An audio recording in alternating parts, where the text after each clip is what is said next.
Alright guys, TacticalRab back again today. Hope you're doing well and enjoying your day so far. Massive updates here in the COD scene over the last few days, and FaZe Drazah not the only big news of last night. Scump revealing quite remarkably, to be honest, that over the last couple of weeks he heavily considered returning, leaving retirement and coming back to professional play. He was 80% sure he wanted to do it, then OpTic got Kenny and eventually it didn't happen. But they were very close to making this happen after the Drazah thing fell through and Scump was almost returning. You've got to think with a Treyarch title next year, this might not be the last we talk about Scump potentially unretiring. Very much intrigued to hear your thoughts in the comments below. Hit the like button if you enjoy. Subscribe if you're new as always. Just a quick teaser here of the website that the boys over at Breaking Wood have been working on. This is what this is basically. So we've got the current website, which is definitely leaves something to be desired. This also, the new website when it launches, will look way better on mobile than I know a lot of people have been asking for. Maybe we'll actually have an app down the line. But wanted to just share some of the hard work the team has been working on that front. There also was this that went down last night, and this honestly kind of fell under the radar a little bit because Clay's been having a lot of talks over the last few days.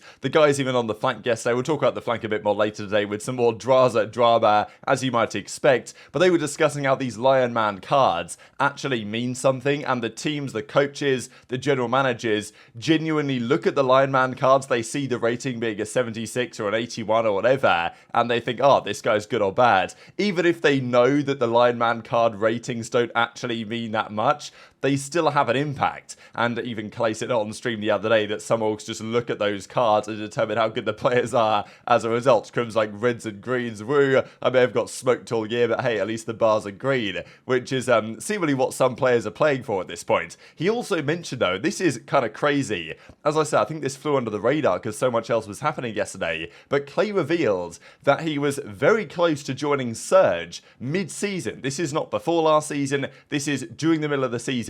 Clearly, everything, like internally, Surge a bit of a mess during the whole Pred to OpTic period that never went through. Then they stuck it out going into Major 2, and accuracy, I thought, like based on what all the coaching staff over there at Surge seemed to say, is that accuracy, oh yeah, very important player on the team, his system really makes us tick and all this stuff. But according to Clay, Surge's coach CleanX was begging him to join the team pretty much during Major 2. This is Major 2 in Boston back in early February. Clay thought he was going to have the offer to leave Vegas, and Vegas would have sold him, right? Just give him a bit more money, pay a little bit of a buyout, and Vegas will do that because that's what they do. And Surge, he thought he was going to go there. Then it turned out, right after the event, they then stuck for various internal reasons. I guess they just couldn't make it work. But after Boston last year, the second major, Seattle coach really wanted to pick me up, and he said the players were down, but then he pulled me in, he pulled me into a little convo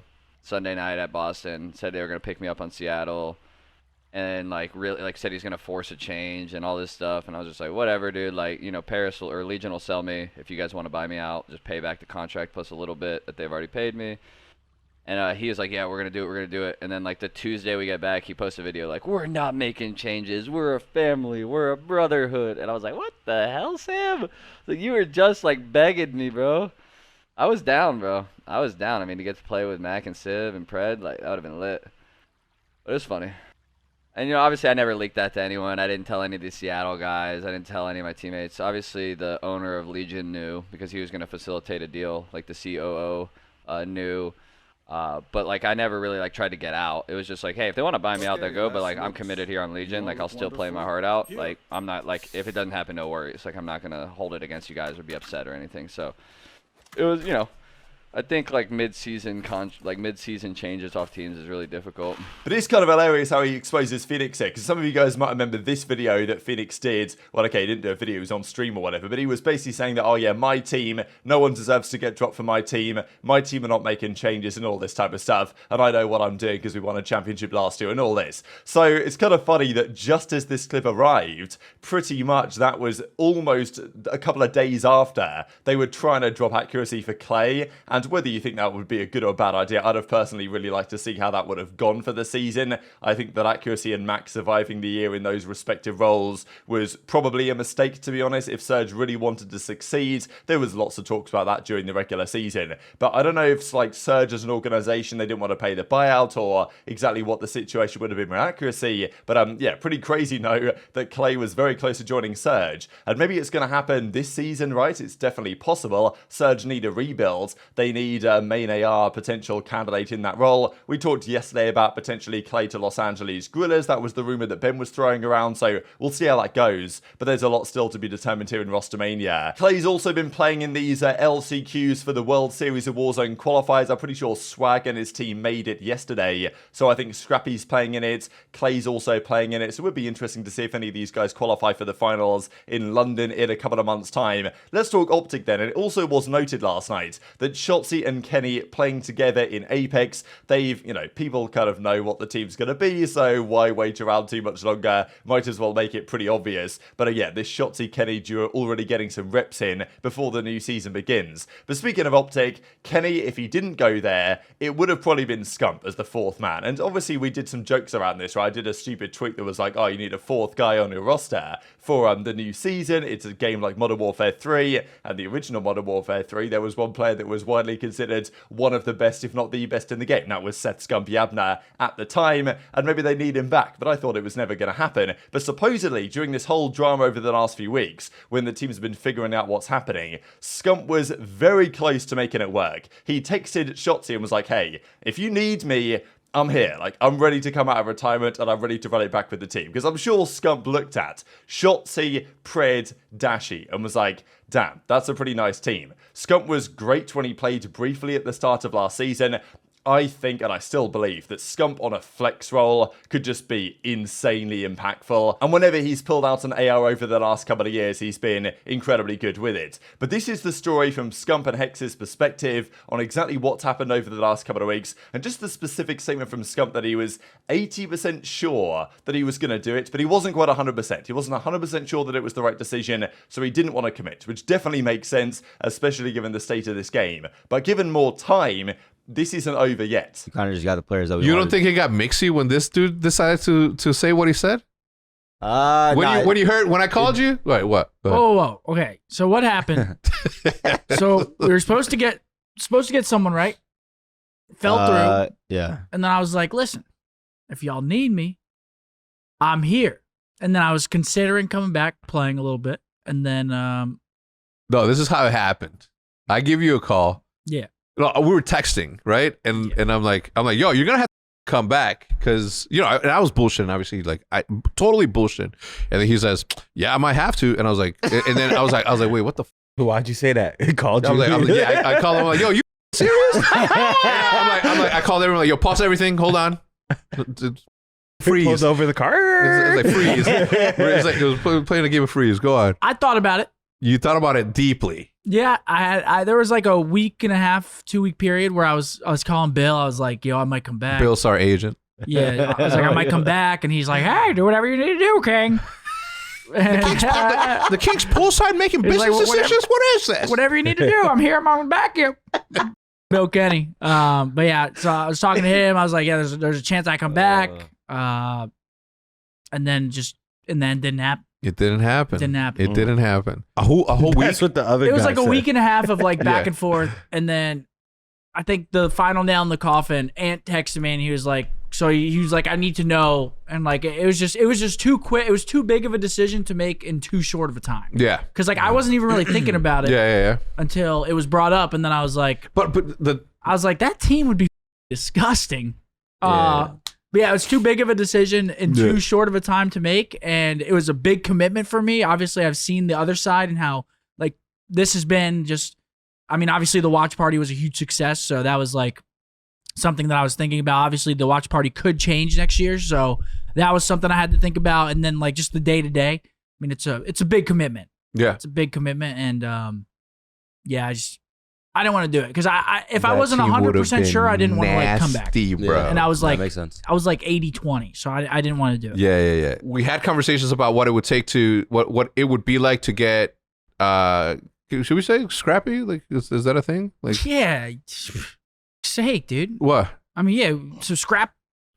I mean, what we were could say this, right? were they asking for? 5.5? Bro, I went on Reddit and they said, "Why doesn't Scump buy his shit out?" Like, I was like, what? Now look, you know that Reddit and everybody that's in Reddit that's Then I'm pissed me. cheap because I didn't want to buy out Scrappy. Listen, I want to talk are y'all I talking would act about? like I wouldn't even heard I want that. to talk directly to you Redditors that I don't get along with. Okay, on that thought, I got along with you. You know what I'm saying? Why wouldn't you fucking, you know what I'm saying? Like, where's your cash at? Where's the contributions, baby? You know what I'm saying? Yeah.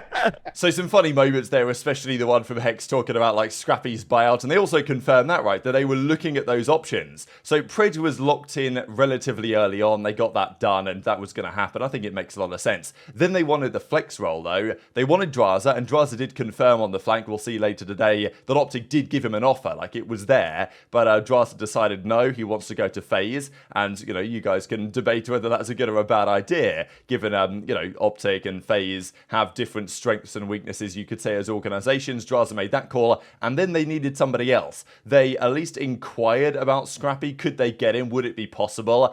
Clearly, Toronto weren't willing to budge, and also it would have been a lot of money to make it happen, right? And Scump, people were in Scump's chat saying, "Hey, Scump, just open your wallet, buy Scrappy out. That's the way to do it." And Scump was thinking, "No, I'd rather play myself. I don't have to pay for Scrappy. I'll just come back in and play anyway." So eventually they got Kenny, and I think Kenny makes a lot of sense. But there is an argument to say, would Scump have been a straight-up better option than Kenny in that role? If you had to choose, if you're an OpTic fan, and you're trying to be as unbiased as possible in this analysis, do you think Scump or Kenny would be better in that role? I think there's strengths and weaknesses to both, and obviously Scump and Shotzzy and Dashy have had good success together, but not necessarily consistent stuff. So I think Kenny could bring a lot to that team, and I think that he will. But maybe there's part of some OpTic fans that thinks, well, damn, if this team doesn't work out, then next season there's always the chance of the Scump return. And he's made this clear, like even this was back in March, and he was asked the question by Jake Sucky, like, you know, do you want to come back at some point? He never ruled it out. I think even Swag asked him the question recently, and he was like, well, if the game's good, I might consider it. So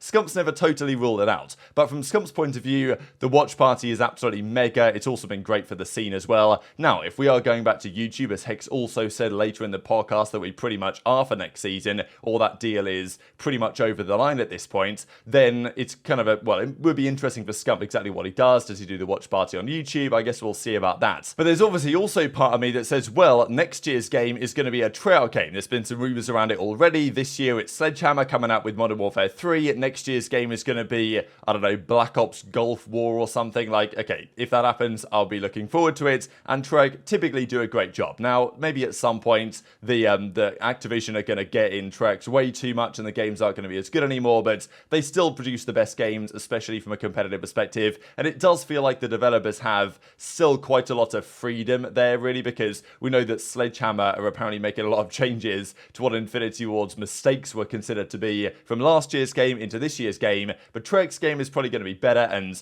a lot of pros always look forward to the Treyarch titles for very good reason, as far as I'm concerned. So if Scump is 80% close to coming back out of retirement, maybe there won't be a spot on the OpTic team from next season, but if there is, it will always be there, right? Like, if Scump says to Hex, hey, I really want to come back, like, a spot will open up, you know, it's too good for everyone involved for that not to happen. And maybe people would say, you know what, Scump shouldn't come back. It can only go badly wrong. Often when players or drivers or whatever come out of retirement, I'm talking, you know, Michael Schumacher, stuff like this, and when they return, it never seems so good the second time around. And maybe sometimes it's better to leave the legacy as is, but maybe not. And it's arguable, you know, Schumacher came back, he got that legendary pole position in Monaco that you guys might know about or you might not, and that still, you know, is considered a pretty legendary moment in the sport. So, you know, I think there could be more to it here for Scump, but he's definitely got the talent, right? There's no doubt. I mean, he retired in a similar way to Octane in some respects, but he retired like at a still very high level. Like, if Scump is excited to play, he's still got the talent. It's absolutely undisputed. He could still be a top 10 player in the game, I think, if he plays, you know, consistently, and he could even get better than that. But I think he'd definitely be in that ballpark. So yeah, definitely an exciting one. Remarkable to think how close that could have been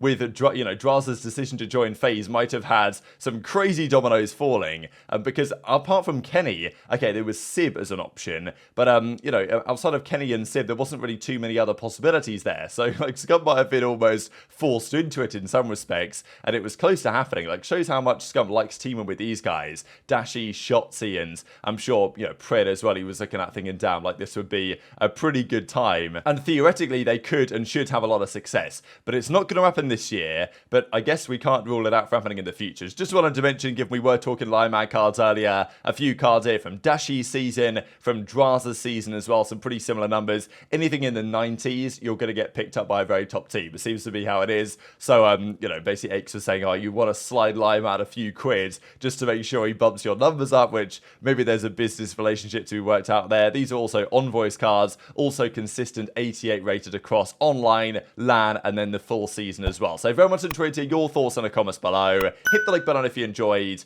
subscribe if you're new, take care, and I'll see you next time.